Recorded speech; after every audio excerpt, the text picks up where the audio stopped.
De groep kreeg het in de Alversterdenhal in Ljouwert les van een Nederlandse delegatie onder leiding van Arie Koops. Hij was eerder nog technisch directeur van de KNSB.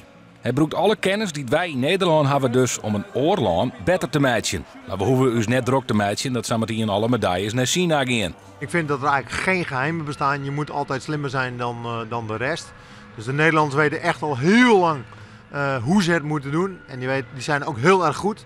Dus laten we eerst maar eens proberen andere landen te verslaan en daarna misschien nog een keer Nederland. Het is voor het Chinese Olympische Comité nou vooral zaak dat er meer Chinezen meedoen om de redrietwedstrijden in 2022. Als ze om de medaillestrieden zullen, is nou lastig te versissen. Als we nu kijken naar deze groep, dit zijn talentvolle schaatsers. Hier zitten jongens en meisjes bij van 15, 16. Ze zijn erg jong.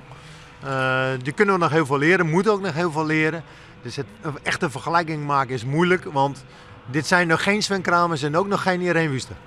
Communiceren is soms hier wel wat lastig. We will start with 6 laps warming up. Koops zocht dat dassoos. Er zijn ook Chinese coaches bij, dus we wisselen ook heel veel informatie uit.